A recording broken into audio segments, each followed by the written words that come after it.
Hello, everyone. After some weeks of focusing on Ukraine's east and south, Russia had once again started firing missiles at Kyiv. Fortunately, most of the missiles were shut down, but there was some damage from the pieces falling down. I'm not sure why they're going after Kyiv again. Kyiv has the best air defense systems and the most qualified operatives working with them.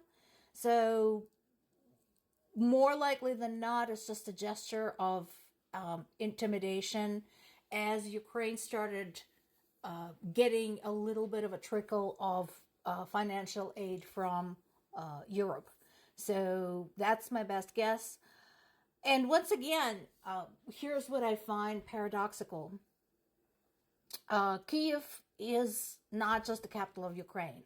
Kyiv is the cradle of Christianity in that part of the globe. So the Russian Orthodox Church, Ukrainian Orthodox Church, that is where it all started.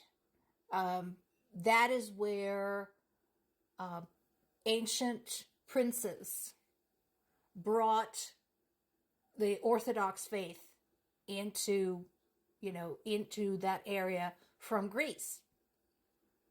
So it is a historic monument. I've been to Kyiv several times, and there are places there that are centuries old, like over 1,000 years old. You kind of get the wheelies a little bit when you see them because it's just overwhelming.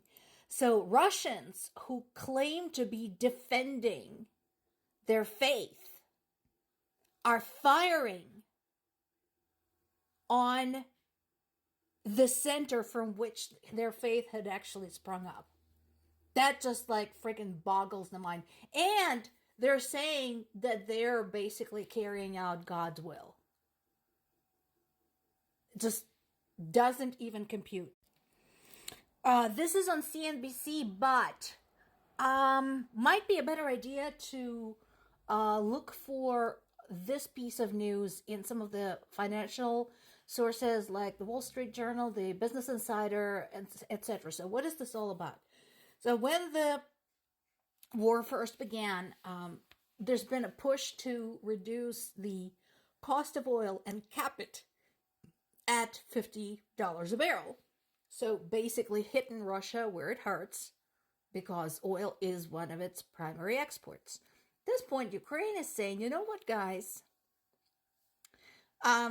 We have enough, especially in Europe, to, sustain the energy flow through other methods. So how about we cap it at $30 a barrel?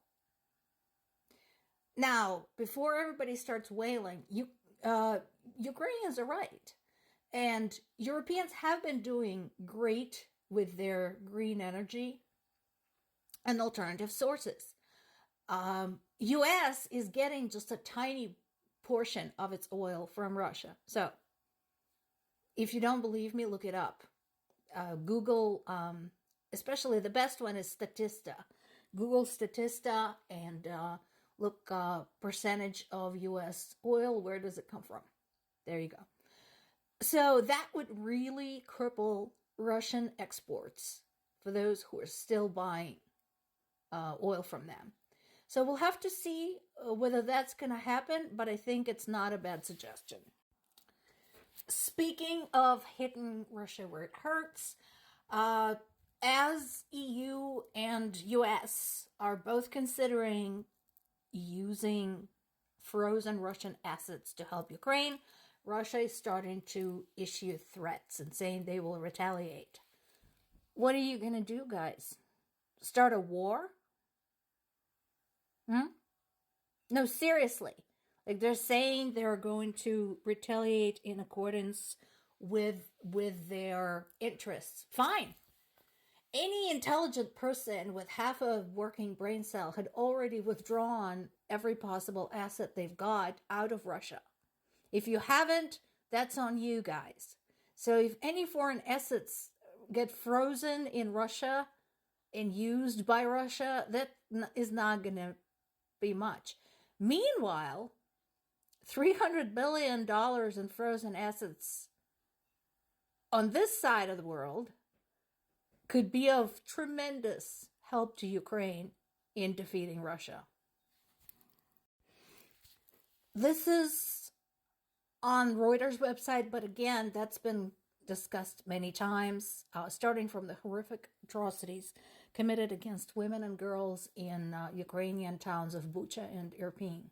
So this is more of the same. We now have testimony of women who had to live under Russian rule in the occupied areas.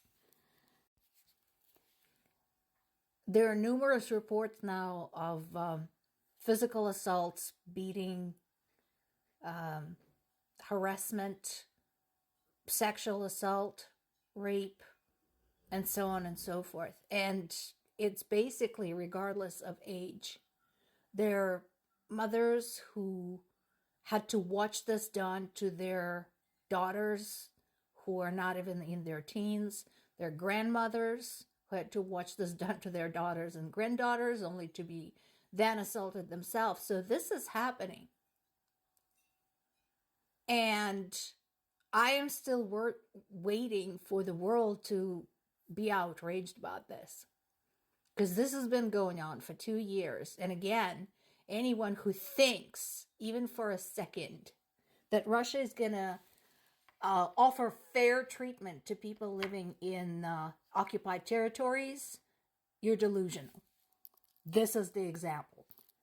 More of the same. So another UN report on human rights violations just come out. Again, this is on Reuters.